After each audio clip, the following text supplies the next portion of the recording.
समझ लो फटाफट। अब बोलना हो तो ठीक है। पहले पन्ने से बता दें 5 4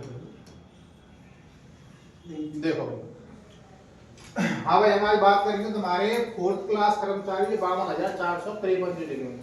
और मैं अगर आपसे बात करेंगे कहाँ का नौकरी मिलेगी आपको, स्कूल में घंटी वाला, जज के साथ, एसडीएम के साथ, कोर्ट में, हाई कोर्ट में तुम्हारा।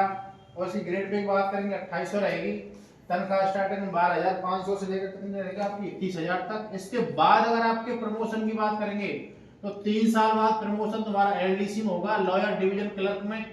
फिर 3 साल बाद होगा तुम्हारा अपर डिवीजन क्लर्क में यानी यूडीसी में। फिर उसके बाद एओ में, उसके बाद डबल एओ में। तनख्वाह मतलब तुम्हारी जा रही है 80 तक। उसके बाद आप प्रशासनिक अधिकारी बन जाते हैं। इसके बाद हम बात करते हैं सिलेबस की। तो सिलेबस में आपको 50 क्वेश्चन आएंगे इसके जीके। किसके आएंगे? जीके में सबसे पहले आपकी आती है हिस्ट्री, जिसको हम क्या कहते हैं हिंदी में इतिहास। क्या कहते हैं? इतिहास में तुम्हारे छोटे छोटे टॉपिक हैं। ऐतिहासिक घटनाएं, स्वतंत्रता आंदोलन और एकीकरण। देखो स्वतंत्रता आंदोलन और एकीकरण की अगर आपसे बात करूं मैं, ये वही स्वतंत्रता आंदोलन है जिस टाइम राजस्थान का एकीकरण और सभी स्टेटों का एकीकरण हुआ था। हम 1 नवंबर 1956 से पहले यूपी में मिल रहे, जो पार्ट है हमारी और यूपी की आसपास भाषा समान सी रहती है, मैथिली भाषा है हमारी। तो एकीकरण जो हुआ तुम्हारा 7 चरणों में हुआ था, उसके बारे में पढ़ना है। स्वतंत्रता आंदोलन 4-5 स्वतंत्रता आंदोलन तुम्हारे अंग्रेज मारे गए, ठीक है ना। इनफील्ड वगैरह में जो मंगल पांडे था उसने मना कर दिया था बंदूक चलाने से। महत्वपूर्ण व्यक्तित्व में आपको जैसे तुम्हारे जितने भी आदमी बढ़िया बढ़िया हुए तुम्हारे, जैसे रूप सिंह हुआ था तुम्हारा, जमनालाल बजाज हुआ था तुम्हारा, ठीक है ना।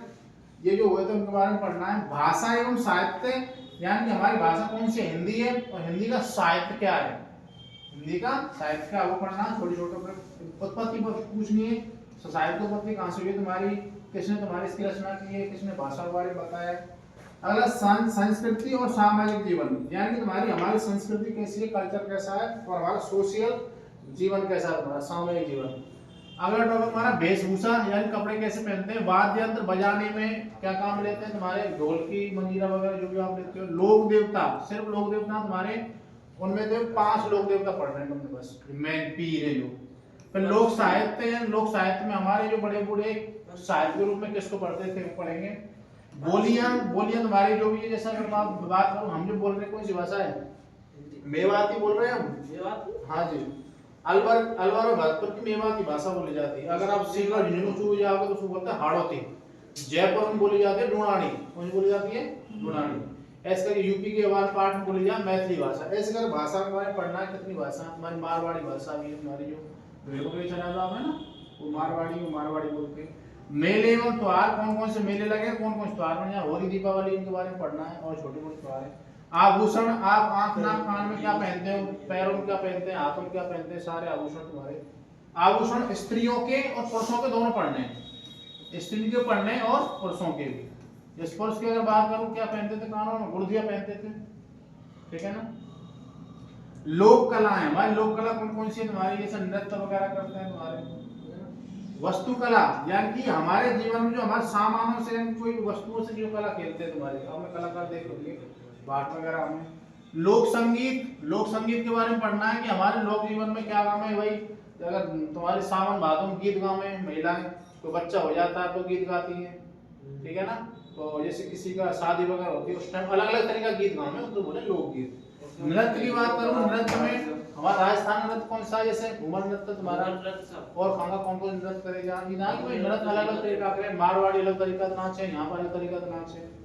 पर्यटन में हमारे जो डीग के महल है, यहाँ दुनिया देख आ रही है। और कौन कौन सी रही है घूमे दुनिया। स्मारक, यानी जो आदमी बढ़िया मर गए उनकी तुम्हारी जो स्मृति स्थल तुम्हारे गाड़े गए या तुम्हारे जलाए गए। हस्तियां जो बड़ी बड़ी हस्तियां उनके बारे में पढ़ेंगे।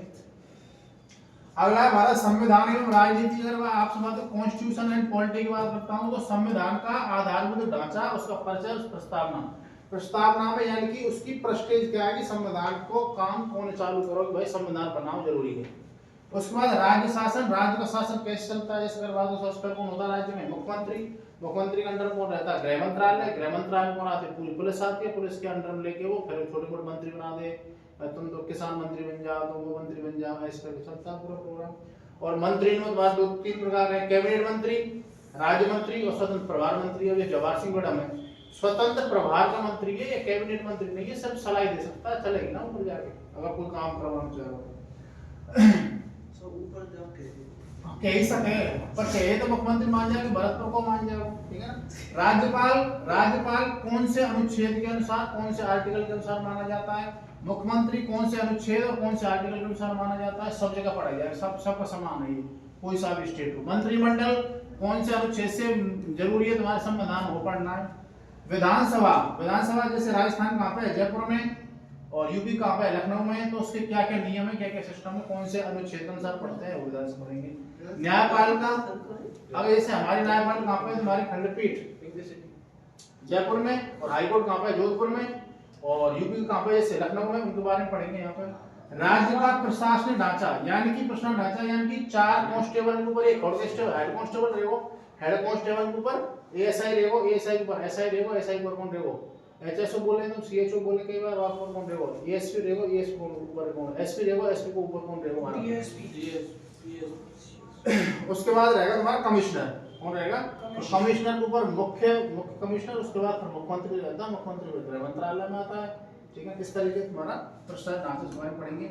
मुख्य सचिव की बात करें, राजस्थान की, यूपी को या फिर कहीं को भी शब्द बड़ो जो कलेक्टर रहे ना, राजस्थान कहाँ बैठा है, शिक्षा संकुल में, यूपी में कहाँ बैठा है वो शिक्षा संकुल में लखनऊ में, तो सबसे बड़ा जो कलेक्टर रहे ना, प्रमोशन है पूरे मतलब है कि स्टेट का बाहर आ जाता है इसके ऊपर कि भाई पूरा राजस्थान कैसे चलाना, पूरा यूपी कैसे चलाना, तो पूरा क्या होता है, मुख्य सचिव होता है तुम्हारा, मतलब मुख्य चीफ है, मतलब ये मुख्यमंत्री बगल में ही बैठा हुआ डायरेक्ट, जैसे राजस्थान के मुख्यमंत्री के साथ रहेगा मुख्य सचिव।